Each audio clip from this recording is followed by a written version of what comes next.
Your workshop is now HOA property. Clean it immediately. That's what the note said when I found a stranger's BMW parked inside my private workshop on my ranch, without even asking. This bossy HOA lady, a total Karen, thought she could just take over my workspace and order me around on my own 10-acre property. She picked the wrong guy. I'm a professional welder with a lot of heavy-duty tools, and I don't put up with people who trespass on my land. What I did to her expensive $70,000 car became the most famous revenge story in our county's history. 6 weeks later, she was begging me to keep it. You could say that payback can come with a welding torch. If you've ever dreamed of teaching a Karen a lesson, you'll want to hear this. First, let me tell you about my little piece of paradise.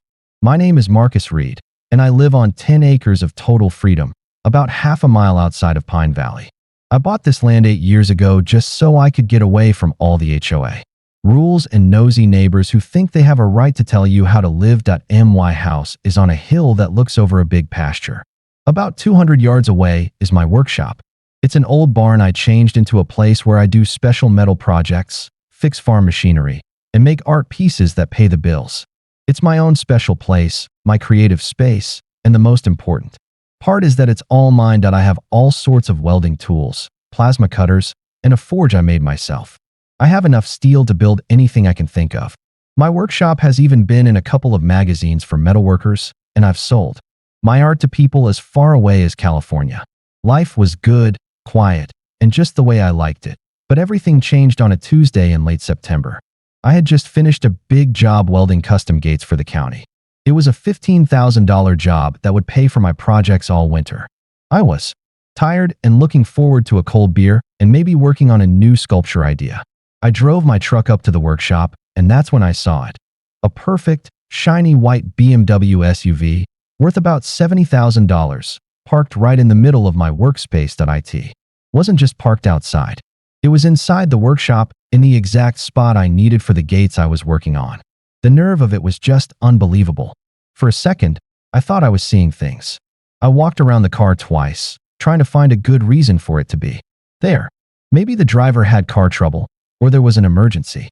But no, this car was parked with so much care, like someone measured to find the worst possible place to put it. The BMW was spotless, not a single scratch, and the engine was still warm. Then I found the notes. The first one was attached to the car's door handle with an official-looking zip tie. It said, "Do not park here. Private property." Someone had the nerve to put a no parking note on their own car, which they had parked illegally on my property. The handwriting was very neat, the kind you see from a business person, and it was on fancy paper. The second note was taped to my workshop door with strong tape. Reading it made my blood boil. Mr. Reed. It started in that same neat handwriting that sounded like it came from some bossy manager. "I am using your workshop space as a short-term parking spot for our HOA inspection guests. Please remove all your equipment and clean the area so it meets our neighborhood's rules. The cars will stay here until our checkup is finished." Signed, Patricia Walsh, Pine Valley HOA President. I read that note 3 times. Each time, it felt more and more unreal. This woman had not only come onto my property without permission, but she had the unbelievable nerve to give me orders about cleaning my own workshop to please her. The note was written like an office memo, full of fancy words about following rules and making the community better. Before I could even figure out what to do, my phone rang. It was an unknown number from the local area. "Mr. Reed? This is Patricia Walsh, the HOA president. I trust you found my note." Her voice had that certain sound that every working person in America has learned to hate. It was the tone of someone who has never been told no and thinks the world should bend to her every wish. That I could hear other people talking in the background. It was probably her inspection team, already making plans for my property. "I found your note," I said, keeping my voice calm and professional. "And I found your car in my workshop on my private property." There was a long silence. It was like she couldn't believe I was questioning her. I heard the sound of papers rustling. "Yes, well, we are doing a big neighborhood checkup. Your property has been a worry to the other residents. Your workshop needs to meet our community rules before we can give you permission for your activities here." I almost laughed out loud at "give you permission for your activities," as if this woman had the power to stop me from working on my own land. "Lady, I'm not in your HOA. I'm on 10 acres, half a mile from anyone. You have no power here. But Patricia was ready for that. This told me her power trip wasn't a last-minute idea. She had planned it all. Actually, she said, the new county rule puts all country properties under the HOA to make sure they fit in with the area's farming standards. I have the official papers right here. You will need to follow our checkup process. While she was talking, I saw a large brown envelope that had been pushed under my workshop door. Inside, I found official-looking papers that, at first, seemed real. They claimed that new county rules meant that all country properties had to follow HOA standards. The papers were made to look very professional, with fake signatures and seals. But I had dealt with the real county office for years, and I could see the mistakes. The type of letters was wrong, the rule numbers didn't match the county's style, and the signatures looked too perfect. Still, most people would have been tricked by how real the fakes looked. So, you're saying you can just take over my workshop? I asked. I was truly interested to see how far she would take this lie. For a short time, yes. For the good of the community, she answered. I'll be bringing more cars tomorrow for our long checkup. Please have the workshop cleaned and ready by 8 a.m. tomorrow morning, sharp. Then she hung up, without even waiting for me to reply. I was left standing in my own workshop, staring at someone else's car, holding fake government papers that this woman had made up to grab power. The nerve of it was amazing, but what really bothered me was that it was all planned out. This wasn't a quick decision or a simple mistake. Patricia had planned this whole thing. She made fake papers, looked into my property to know I wasn't really in an HOA, and then tried a forceful takeover of my private land using those fake papers. She had probably spent weeks planning this, maybe even driving by my place many times to check out the workshop and make her plan. The amount of planning she did was actually impressive. In a bold and shameless way, I called my friend, Danny Rodriguez. He lives about 20 minutes away and helps me with big welding jobs when I need an extra set of hands. Danny used to be a welder in the Army. He understands both the skills of metalwork and the importance of not letting people push you around.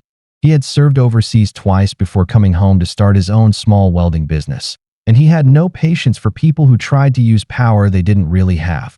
Dude, you're not going to believe what just happened, I told him. I explained the whole crazy story, from the car in my workshop to the fake papers and Patricia's phone call. Danny listened quietly, which I was thankful for, because the story sounded insane even as I was telling it. When I was done, he was quiet for a long moment, thinking it all over. So what are you going to do? Call the police? He asked, and I could almost hear the ideas spinning in his head that I looked at the BMW sitting in my workspace like it owned the place. It was blocking the spot where I needed to work on the big county job that was supposed to pay my bills for the next 2 months. Suddenly, an idea clicked in my mind. The car wasn't just in my way anymore. It was a chance to do something. Nah, something better, I said. Do you still have that portable generator and the plasma cutter? Danny's tone changed right away. He could tell from my voice that I had gone from being annoyed to being inspired. Yeah. What? I walked around the SUV again. This time, I wasn't seeing someone invading my space. I was seeing the raw materials for something special. How would you like to help me with the biggest art project of my life? Danny knew me well. He knew that when my voice got that certain tone, something interesting was about to happen.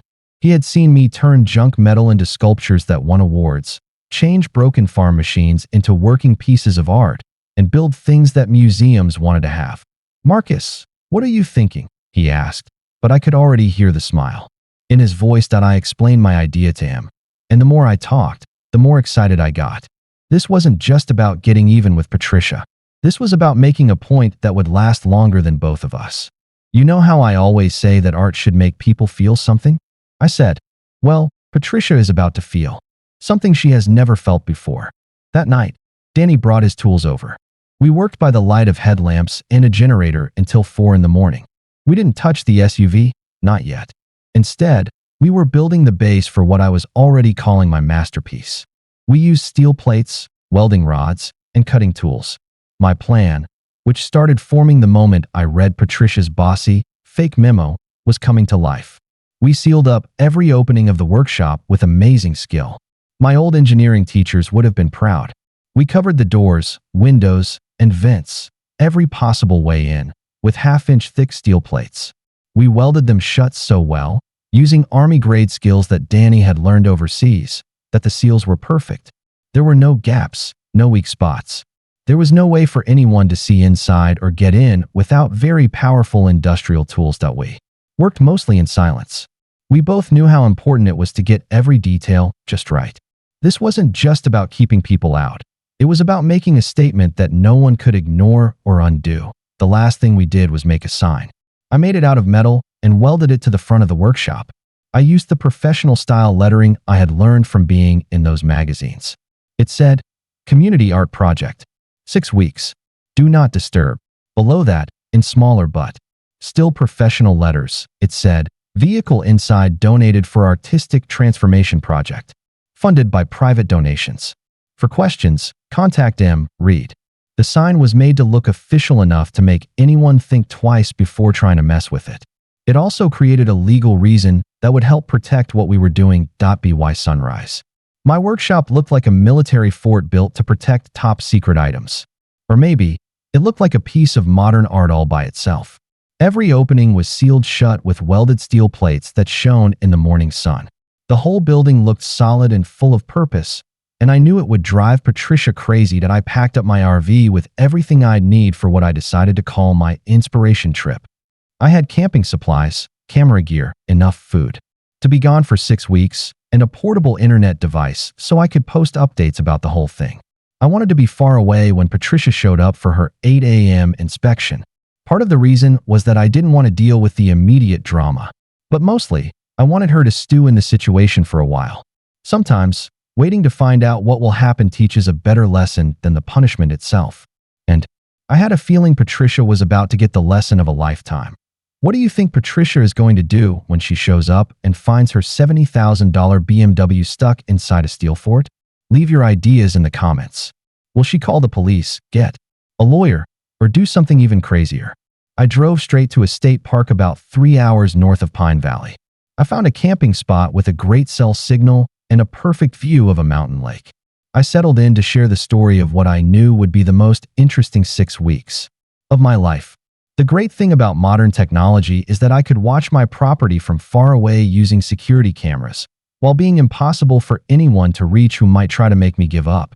I had put in the camera system years ago after some of my tools went missing, but now it was going to be my front row seat to watch Patricia's reaction when she found out her forceful takeover had failed in a big way. I set up my campsite like a soldier would, making a comfortable home base that would let me live off the grid for as long as I needed. But I could still stay in touch with the world through video updates I planned to post at specific times. These updates would drive Patricia completely crazy with how calm and confident they were, showing a total lack of worry about her growing problems. Patricia arrived at exactly 8 a.m. with 3 more SUVs filled with people she called HOA board members. But they were really just her friends from her old office job in the city. I found this out later from my neighbors who were interviewed. They said her friends thought this whole idea of taking over a country property was a funny power game. They saw it as a way to show their power over country people who they thought didn't understand the complicated rules of modern neighborhoods. The sight of these fancy suburban people rolling up to my property in their matching fancy cars, holding clipboards and measuring tapes, ready to force their city rules on a simple country welder, would have been hilarious if it wasn't so disrespectful to everyone who chose to live in the country to get away from that kind of meddling. But when they saw what had happened to my workshop overnight, their mood changed from confident and in charge to confused and unsure faster than I could have hoped. Where Patricia had expected to find a clean and organized workspace ready for her big checkup, she instead found a windowless steel fort that looked like it could survive a missile attack.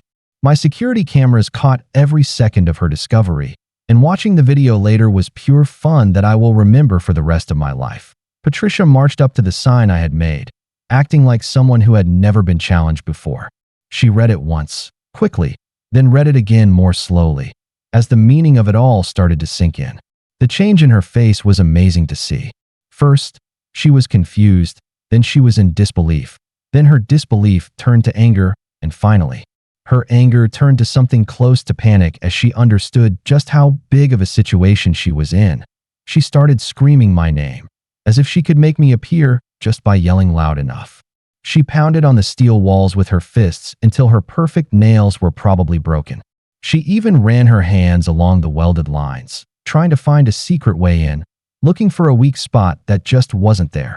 Her friends from the city stood around looking more and more uncomfortable as Patricia's professional act fell apart, revealing the spoiled, tantrum-throwing person she truly was underneath. These were people who had probably never seen her lose control of a situation before. Watching their confident leader reduced to beating her fists against solid steel was clearly making them rethink being part of this whole mess. One of them finally asked the obvious question that was on everyone's mind. Patricia, whose car is actually sealed inside there. When she admitted it was her own $70,000 BMW, the whole group went quiet. It was the kind of silence that happens when people realize they have accidentally gotten involved in someone else's very expensive mistake. They had come along for a fun power trip, not to be witnesses to what was turning into a very public and very costly embarrassment. Within 30 minutes, her friends were making polite excuses about needing to get back to the city for important meetings. Patricia was left standing all alone in front of my steel fort, probably for the first time in her adult life, totally unable to control or fix a situation to get her way. Patricia's next move was easy to guess, but it was still fun to watch. It happened. She tried calling me over and over, and I let every call go to the voicemail message I had set up just to make her more frustrated. Hi, you've reached Marcus Reed. I'm currently on a 6-week inspiration trip for my newest art project. Leave a message and I'll get back to you eventually. The best part of that message was that it proved this wasn't a quick, angry reaction. I had planned this whole response. I was going to see it through, and there was nothing she could do to speed up my schedule. After the 5th or 6th call went to voicemail, Patricia finally left a message. My cameras recorded her doing it, and it was everything I had hoped for. She started with threats about suing me. Then she moved on to accusing me of theft and other crimes. It ended with her shrieking about how I couldn't just do this to people and get away with it. The self-importance in her voice was incredible. Even when she was facing the results of her own illegal choices, she still couldn't understand why anyone would dare to stand up to her. Of course, Patricia's next move was to call 911. She claimed someone had stolen her car and locked it up, calling it an act of country terrorism against the legal power of the HOA. Sheriff Tom Bradley showed up about 30 minutes later, and I couldn't have asked for a better person to handle the situation. Sheriff Bradley had been in Pine Valley for over 20 years. He had bought a special mailbox from me just last spring, after seeing my art at the county fair. He understood the difference between real crimes and the silly drama brought in by city people who didn't get the idea of country property rights. When Patricia started yelling about theft and demanding he arrest me for all sorts of crimes she couldn't quite name, Sheriff Bradley took his time. He looked over the whole situation with the slow, careful way of someone who has seen plenty of fights between neighbors and knew how to tell facts from drama. He read my sign carefully, walked all the way around the building, and looked at my welding work with what seemed like real respect. Then he asked Patricia the one question she had been trying to avoid since the whole thing started. "Ma'am, did you have permission to park on his property?" That's when Patricia's whole made-up story started to fall apart in a big way. She tried to show him her fake papers about the HOA having power over country properties, but Sheriff Bradley had been in the county long enough to spot a fake right away, especially one as big as Patricia's made-up power grab. "Ma'am, these papers are fake," he told her, his voice flat, and stating a simple fact. "Mr. Reed's property has never been under HOA control, and these papers don't match any real county rules I know of. You parked on private property without permission, which makes you the one who committed a crime here." But this is where Patricia's situation got truly impossible for her to get out of. She couldn't admit she was trespassing, because then she would face criminal charges herself. So she was stuck in her own trap, like a character in an old sad play. She had created this big lie about having power over my property, and now she had to stick with that lie or admit to several serious crimes, like fraud, trespassing, and trying to steal my services. Sheriff Bradley, who was clearly having a good time with this, more than a professional sheriff should, kept breaking down her story with questions that had obvious answers she couldn't give. "Now, making art on your own property isn't against the law in this county," he went on. "And Mr. Reed hasn't destroyed anything. According to this sign, he just secured it for art purposes. From what you've told me, you donated your car for. An art project. When he gets back from his inspiration trip, you can ask for your car back. Patricia's response was just what you'd expect. When he gets back? Where is he? Sheriff Bradley just shrugged with a kind of casual, not caring attitude that must have made Patricia's blood pressure shoot up. Inspiration trip. I guess. Art takes time, ma'am. You can't rush real artists. What Patricia didn't understand yet was that this wasn't just about her car anymore. It was about the example she had tried to set, the power she had claimed to have, and the lesson she needed to learn about respecting other people's property and their right to be left alone. The first week was pure comedy gold, and it was more satisfying than I ever could have imagined. Patricia hired a locksmith who took one look at my welded steel plates and basically told her she was living in a dream world. Lady, this isn't locked, it's sealed shut. You'd need industrial cutting tools and about 6 hours to get through half-inch steel that's been welded by someone who clearly knows what they're doing. And even then, you'd probably get charged for destroying property. She called a lawyer who gave her even worse news after looking at the situation from every legal side. You were trespassing when you parked there, he told her plainly. He has secured his own property with his own materials. Legally, he hasn't stolen anything. You left your property on his land. You could try to sue him for locking up your property, but that's almost impossible to win since you put the car there without permission and he's claiming he's using it for art, not trying to get money from you. The lawyer's opinion was exactly what I had hoped for. I had been extremely careful to follow the law, even if I was stretching the rules in new ways that no one had probably thought of before. Meanwhile, I was posting daily updates from my camping trip, and the reaction was bigger than anything I had expected when I started this whole thing. My first video got a couple hundred views from local people who knew about the situation. But by the 5th day, I was getting thousands of comments from people all over the country who had dealt with their own bad HOA experiences and were enjoying watching me stand up to Patricia's bossiness. Day 5 update, I said to my phone camera, while sitting by a campfire with a mountain lake behind me. The project is coming along beautifully. The raw materials are soaking in creative energy. Patricia, I hope you're not too attached to how it looked before. Art is about change, and change takes time and a good idea. The comments were incredibly supportive. People shared their own stories about HOAs going too far, about little bosses in small positions of power, and about neighbors who thought owning property gave them the right to control other people's lives.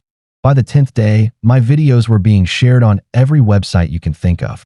Patricia was becoming the face of everything people hated about bossy HOAs and entitled suburban attitudes. Day 15 update. I announced while fishing at the mountain lake with my feet up and a beer in my hand. A little preview for those of you who've been following.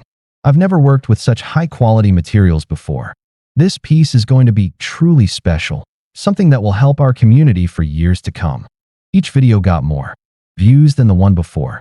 I was becoming a hero by accident for people who believe in property rights, for people who support country living, and for anyone who had ever wanted to stand up to a petty boss but never got the chance. The comments section had turned into a support group for people dealing with nightmare neighbors. Stories were pouring in from all over the country about HOA presidents who had crossed the line and were met with all kinds of creative ways of fighting back from homeowners who had finally had enough. Patricia, at the same time, was learning what it felt like to be famous on the internet for all the wrong reasons, and the experience was clearly not good for her. People were digging up her old posts on social media. Her real estate license was being reviewed because buyers didn't want to work with the woman who lost her car to an artist. And her HOA friends had completely backed away from her once they realized that being seen with Patricia Walsh was bad for their own careers. She was having to rent a car to get around, which was costing her hundreds of dollars a week she hadn't planned for. And every day that passed made her situation more and more embarrassing, and her position weaker and weaker. The fake papers she had created had gotten the attention of the county, and she was facing possible charges for fraud on top of everything else. Because it turns out, making fake government papers is still illegal, even when you do it to try to steal someone's workshop. How far do you think a desperate HOA Karen will go to get her car back when lawyers won't help and the whole internet is laughing at her? Comment below. What's the craziest thing you've seen someone do when they're backed into a corner?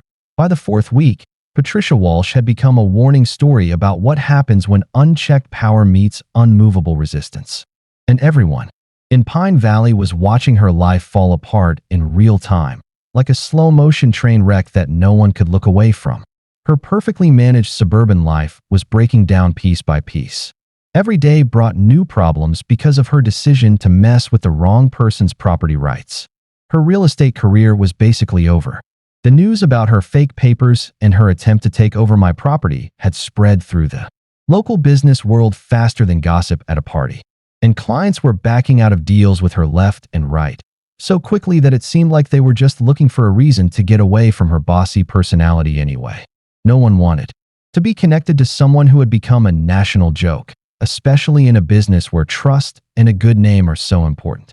She had been forced to rent a string of more and more expensive cars because her usual BMW dealer was suddenly having supply problems. Office talk for, "We don't want to be seen helping you right now because it might hurt our business." Asterisk even. Her rich friends, who at first thought the whole thing was funny, were now not answering her calls, acting like she had some kind of contagious social problem. They realized that being friends with Patricia Walsh was becoming a risk to their own professional lives, where a good reputation mattered and internet shame was definitely not the kind of attention anyone wanted. But the stress was even worse than the money and career problems that were piling up like interest on a loan she could never pay back. Patricia had built her whole life around being in control, around having power that others had to respect, whether they wanted to or not. And now, she was completely helpless in a mess of her own making, a mess that got worse every day she couldn't fix it. She had started spending hours at my property, not just checking on the steel fort, but actually talking to it, like she could make a deal with the building. It was as if she thought she could somehow talk to welded steel and convince it to give her back the life she had before she made the terrible decision to park in my workshop. My security cameras caught her having full conversations with the sealed building. Sometimes she would plead with it, her voice like someone whose world had been turned upside down. Sometimes she would threaten it with the powerless anger of someone who had never faced real trouble before. And sometimes she would just stand there, defeated and silent, which showed a lot about how she was feeling inside. She had lost 15 pounds from stress in just 4 weeks.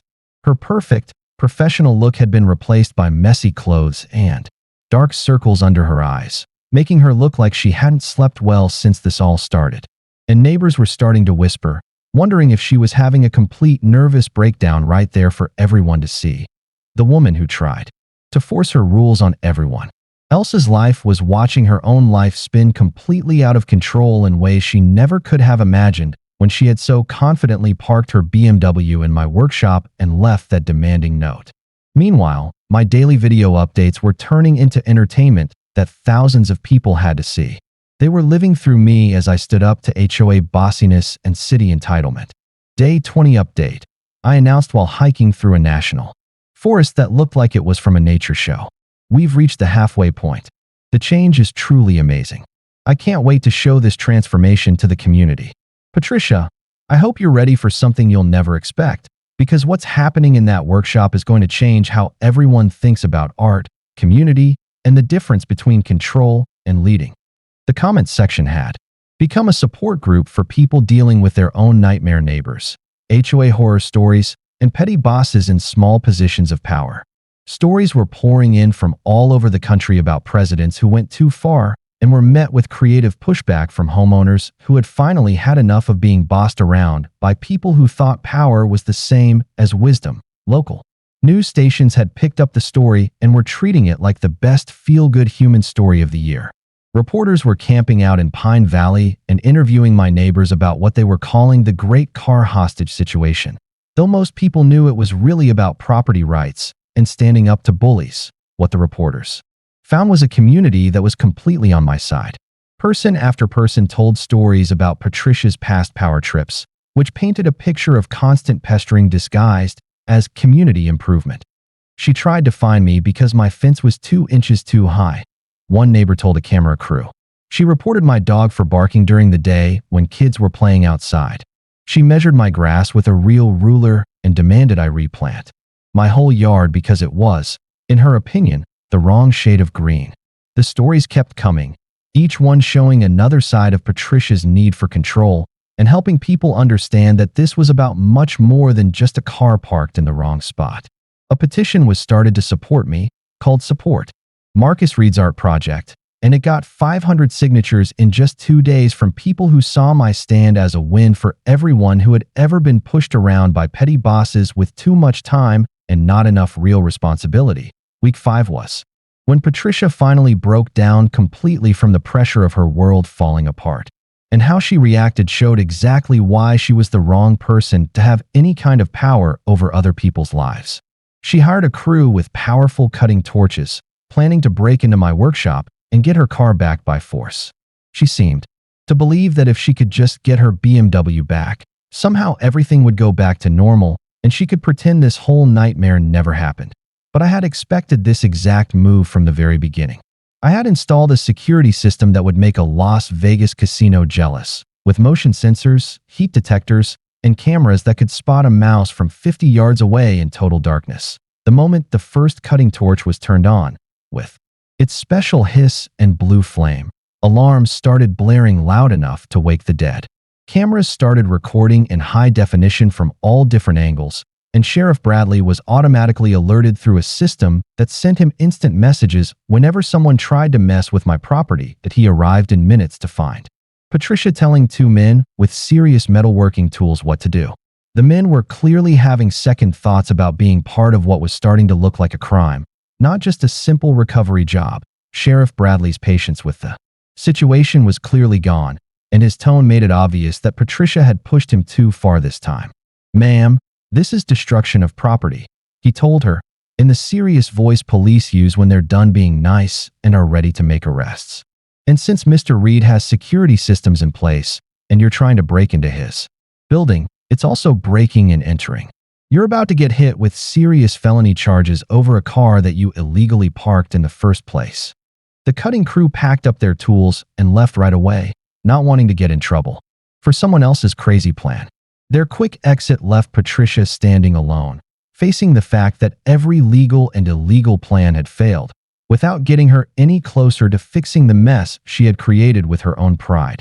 The look on her face when she realized that even breaking the law wasn't going to solve her problem was something my security cameras caught in perfect detail. And I knew that video would be priceless when this whole situation finally came to an end. Sheriff Bradley's final warning was given with a kind of professional politeness that barely hid what he really thought of Patricia's actions. "Ma'am, if I get called out here again for anything involving you in this property, someone's going to jail. I suggest you find a lawyer and figure out a legal way to solve this problem you've created." That night, Patricia posted a video that went viral for all the wrong reasons and became a perfect example of how not to handle a situation that was already out of control. Sitting in her rental car outside my property, looking like she hadn't slept in days and was living on stress and coffee, Patricia Walsh finally gave up. The way she did it was both sad and, in a strange way, satisfying to watch. "I just want my car back," she said to her phone camera, her voice shaky with tiredness and desperation that was hard to watch, even for someone who had no pity for her. "I made a mistake, okay? I shouldn't have parked there without permission. But this has gone too far. Please, Marcus, if you're watching this, I'm sorry." The video was shared thousands of times in just a few hours, but not with the sympathy Patricia had been hoping for when she decided to ask for public help. Instead, it just proved how completely she had misunderstood the situation from the start.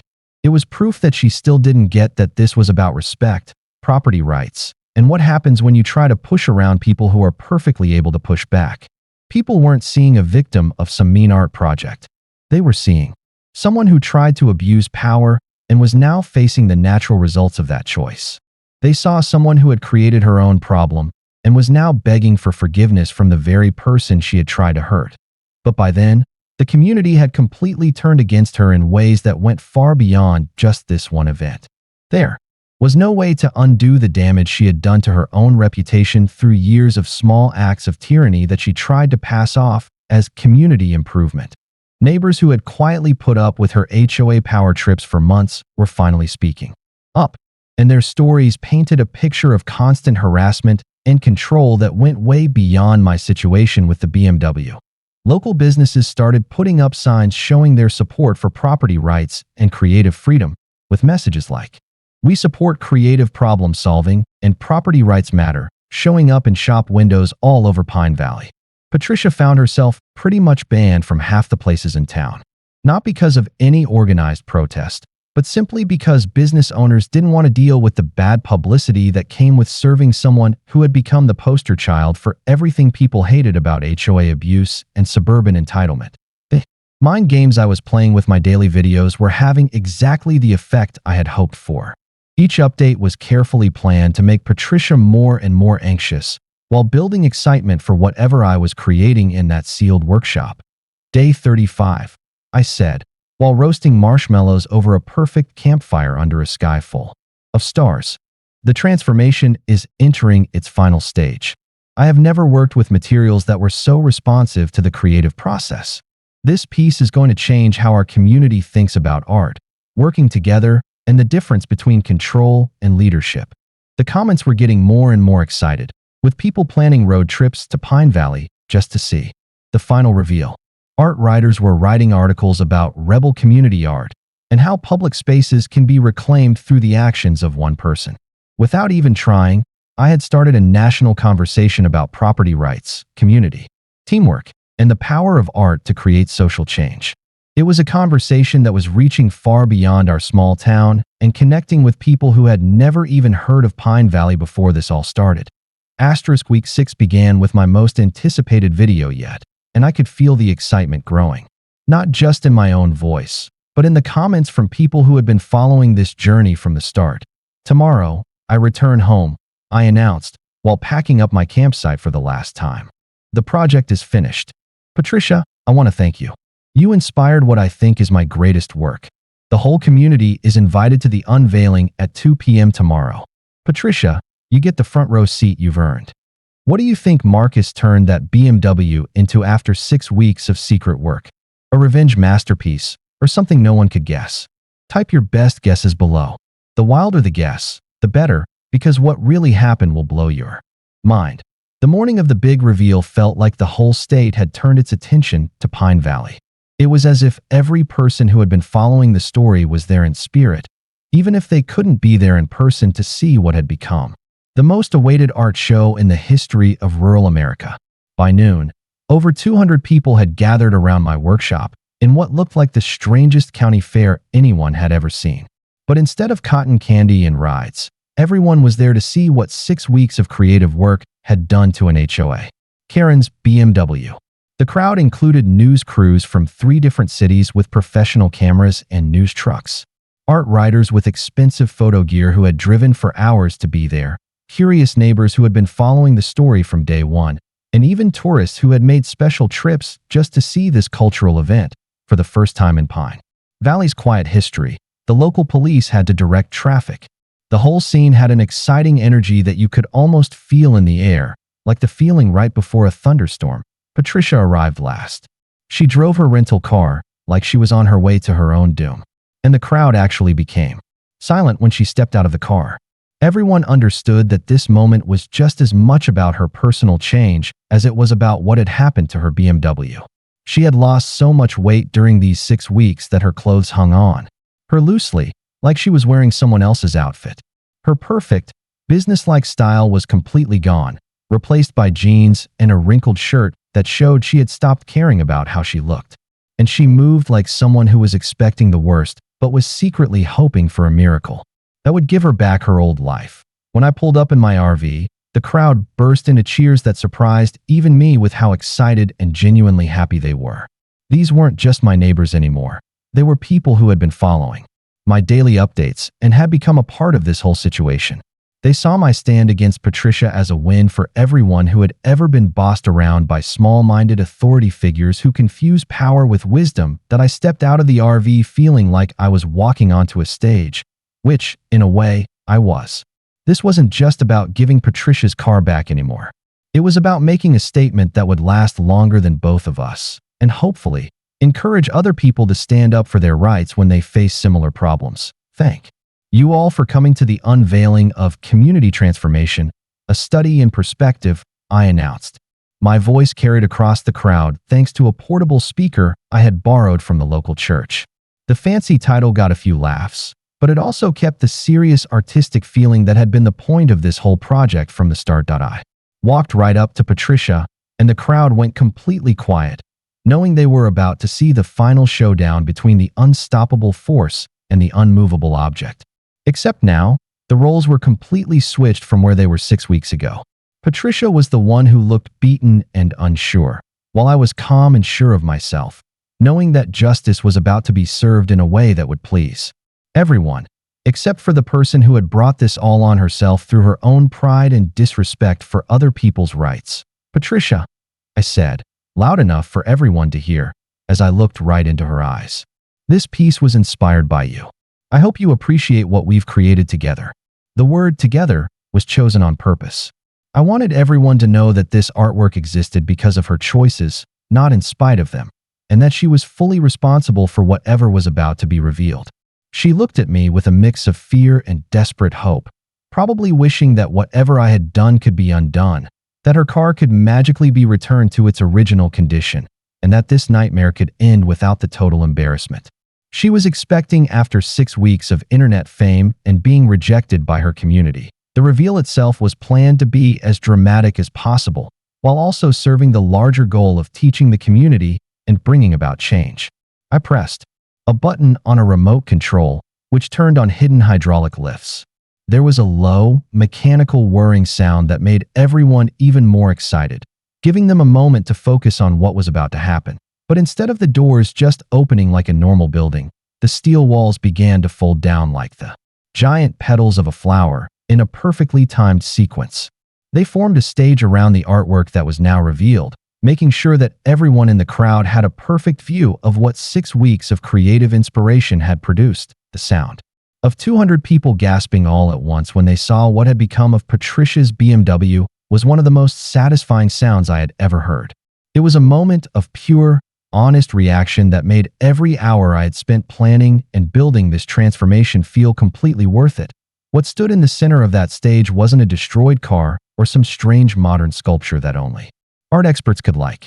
It was something completely surprising and truly beautiful, something that served a real purpose for our community. Patricia's BMW had been transformed into the main feature of a working community space that would serve Pine Valley for years to come. It honored both the original car and its new purpose in ways that made it better, rather than destroying its basic character. The body of the SUV had been turned into a little free library, with the windows replaced by glass front bookshelves that were already filled with donated books, from children's picture books to classic novels. It created a resource that would help families all over the area. The hood had become a built-in chess and checkers table, with seats made as part of the design, inviting people to sit and play games while enjoying the outdoors. It encouraged the kind of friendly community get-togethers that Patricia had claimed to want, but never knew how to actually create. The roof had been turned into a garden space, with a watering system that worked on its own. It was already growing with herbs and flowers that added beauty while showing off smart, eco-friendly gardening methods that could inspire other community projects. The trunk area had become a tool lending library, where people in the community could borrow everything from hammers to hedge clippers. This solved a real problem for people who sometimes needed tools they couldn't afford to buy themselves. Solar panels, which had been carefully hidden during the building process, powered soft LED lights that made the whole thing glow with a warm, inviting light. This turned the space into something magical in the evening. The wheels had been turned into spinning message boards where people could post community news, notices about lost pets, or just nice words of encouragement for their neighbors. It created a center for communication that brought people together, instead of driving them apart with rules and limits. But here's what made the whole thing truly brilliant. From both an artistic and a legal point of view, every change had been made in a way that could, in theory, be undone. Though it would cost a lot more than buying a new car to change the BMW back to its original state, I hadn't legally destroyed Patricia's car. I had lifted it up into something that served a purpose beyond just moving one person from place to place. I had transformed it from a symbol of one person's wealth into a monument for community teamwork and shared resources. And all over the new community hub, there were nice-looking plaques that read, "Donated by Patricia Walsh for Community Enhancement." This made sure that her name would forever be linked with this positive gift to Pine Valley, rather than just her past attempts at control and bossiness. The crowd was already enjoying the new space with real excitement. Children were running to look at the books in the little library. Neighbors were setting up chess games on the new table, and older couples were reading the community message boards while talking about all the possibilities this space offered. For bringing people together, Patricia's reaction was the part one had been most curious about through this whole thing, and it was as real and complete as I could have hoped. She stood frozen for a full minute, just staring at her transformed car. The crowd waited for the explosion of anger that everyone expected, based on her past behavior and the viral videos that had shown her growing desperation over 6 weeks. Instead, she started to cry. But these weren't the angry tears of someone who felt wronged, or the sad tears of someone looking for pity. These were different tears, more complicated and deeper. They were the tears of someone who was seeing something truly beautiful for the first time, and understanding that beauty in a way that questioned everything she had ever believed about power, control, and community. It's beautiful, she whispered, just loud enough for the people near her to hear, but quiet enough that it felt like a private thought rather than a public announcement. Kids were already pulling books from the library shelves with the kind of joy that only children can bring to new things. Neighbors were looking at the chess table and making plans for games with people they hadn't talked to in months. And people were taking pictures, not to make fun of her, but because they genuinely loved what they were seeing and wanted to remember this moment of community happiness. I can't take this back," Patricia said to me, her voice so quiet I could barely hear it over the happy sounds of the community enjoying what had been her transformed BMW. "Why would you want to?" I replied softly, pointing to the crowd that was finding new ways to connect with each other in the space that had been created from her car. "Look around. When's the last time you saw the community this happy, this connected, this willing to join in on something positive together?" And that's when something truly amazing happened, something that made all 6 weeks of work worth it. Patricia actually looked. She really looked at what was happening around her, instead of just focusing on what she had lost or what had been taken from her. She saw children laughing as they found new books that would open up their worlds. She saw neighbors who hadn't spoken in months starting conversations over chess games that might lead to new friendships. She saw older people finding places to sit and rest and feel like a part of community life, instead of being alone in their homes. For the first time since this whole thing started, Patricia was seeing the real results of building a community, not just the idea of controlling one. And the difference between those two things was becoming clear to her in a way that no amount of talking ever could have. But wait, what happened to Patricia after this? Did she really change, or was this just a moment of shame that wore off? Share this if you believe people can change when they're shown a better way, because what Patricia did next will restore your faith in humanity. The Patricia Walsh Community Hub became a shining example for building communities in country areas. Patricia herself changed completely. She now leads a group of volunteers that asks people what they want instead of telling them what they need. She drives a simple, used Honda and takes care of the garden on her old BMW every weekend. I received jobs from the county to create similar community spaces. The story started a movement called constructive revenge. Sometimes the best way to deal with a Karen is to help her become something better. Property rights matter, but community matters more, and art can change everything. Comment if you've had a fight with a neighbor that ended up turning into something good. Because sometimes, the best endings are the ones nobody sees coming.